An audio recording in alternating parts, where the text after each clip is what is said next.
$300 pala siya. $300. 1. Bilangin natin ha. 2, 3. Hello sa ating mga viewers. Kamusta kayong lahat? Welcome back to our channel. In today's video, we're gonna talk about the money that we posted on Facebook. If you are following me on Facebook, you know about the money that I've seen. Nasaan na ba talaga yung pera? Ha? Excited ka na ba? Excited ka na ba kung anong ginawa ko sa pera? I-reveal na natin. Tara!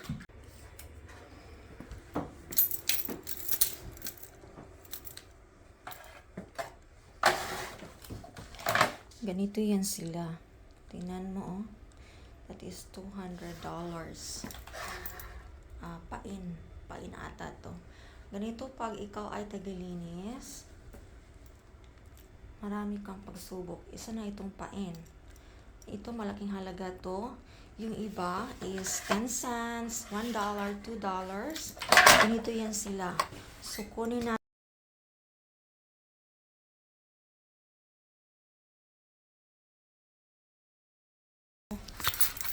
Oh, as you can see, it is $300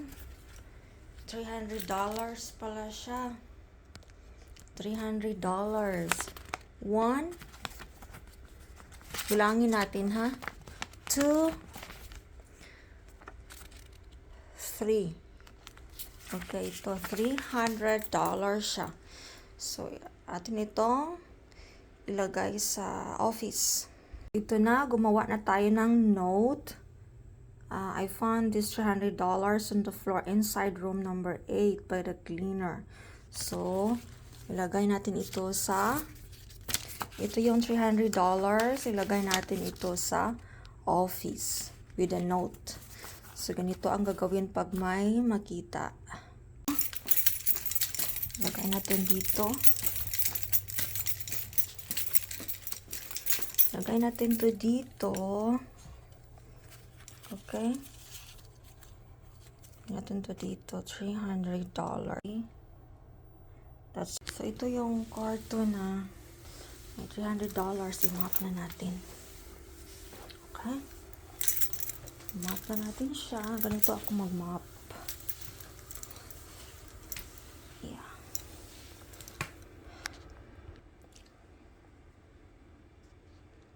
Yes, it's me. Nakakita tayo ng $300 pero hindi atin yun, so hindi dapat kunin. Di ba? Ito to sila dito.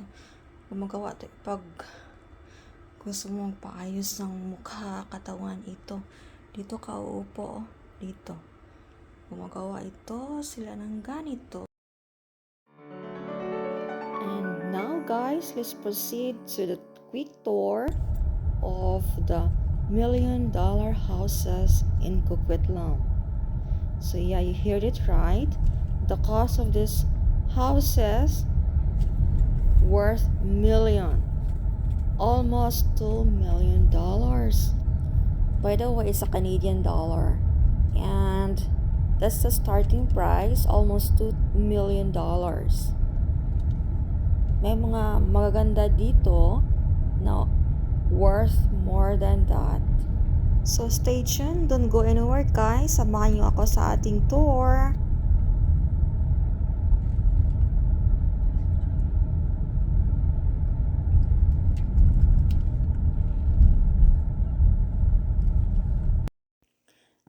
As you can see, the houses, ang gaganda.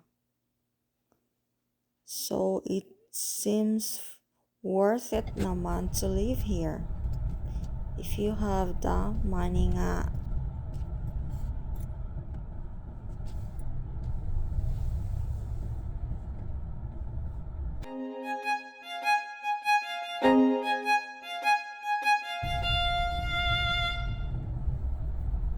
Siya nga pala, uphill ito na part.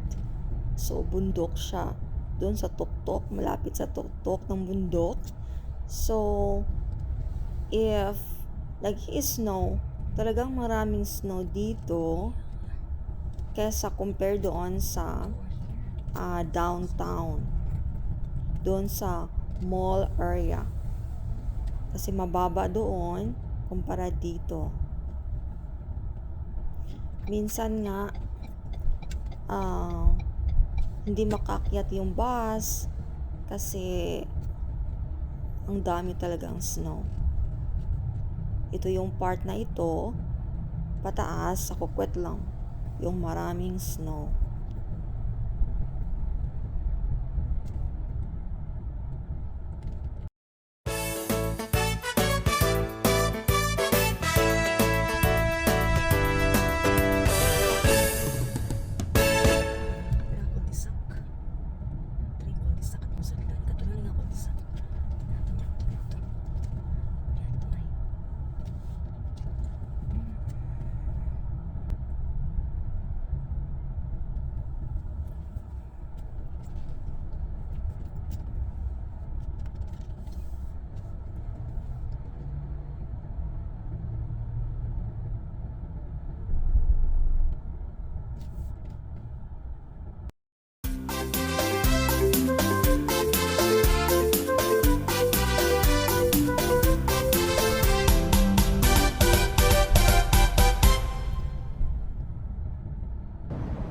Since dumating kami dito sa Canada ng mga kids ko, dito na kami tumira sa Coquitlam City.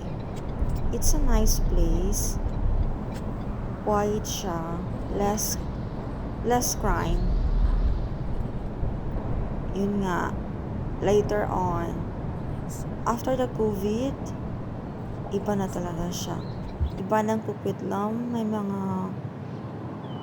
mga hindi na magandang scenario na makikita mo in the city compared like 5 years ago. And dumating pala ako sa Canada noong 2011. Yung first na step in ko, but totally nag-move in kami 2012.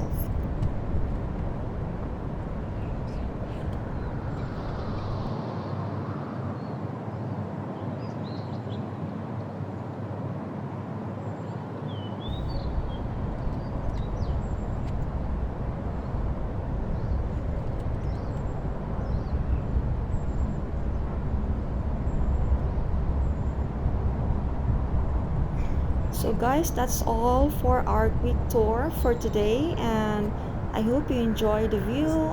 Don't forget to subscribe and share the video. Have a nice day everyone. Bye!